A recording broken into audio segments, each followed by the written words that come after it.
The morning they found Elijah Ford's body slumped behind the altar, the air inside St. Briar's felt thick with guilt, so heavy even the sun hesitated to rise. The stone church stood silent, its stained glass fractured by time, the Virgin's face cracked down the middle. Word spread faster than the sirens could pierce the dawn. Elijah's dead. And not just dead. Murdered, some whispered. But by the time the coroner took him away, the town's grief was already being rewritten. No candles. No vigil. No burial. The church, under Reverend Halcombe's hand, refused even to say his name from the pulpit. And the people, trembling behind hymnals and locked doors, accepted the silence as holy. I remember the first time I saw Elijah.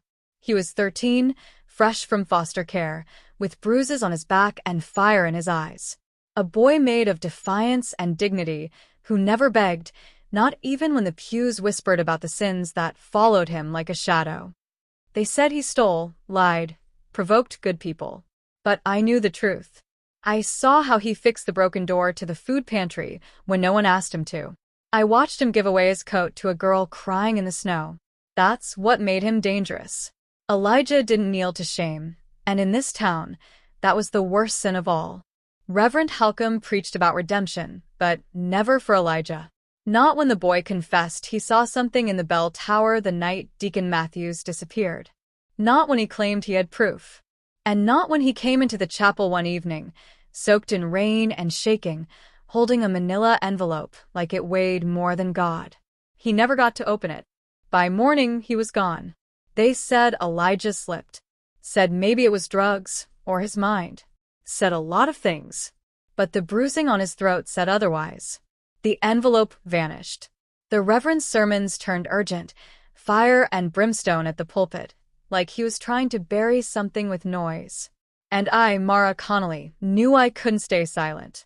I'd loved Elijah like a brother. Maybe more. And I couldn't sit through another Sunday while the town damned a dead boy for being inconvenient. So I went digging. I started with the church's basement, locked for years, ever since Deacon Matthews went missing. I picked the lock with a hairpin, hands trembling as I descended. Dust coated everything, but beneath it were boxes marked with names. Names of children. Foster children. Elijah's name was there. So was mine. And dozens more. Files. Photos. Letters. I found one from Deacon Matthews to the Reverend, dated 2 weeks before he vanished. If you don't come clean, I will. My breath hitched. The letter was torn at the corner, like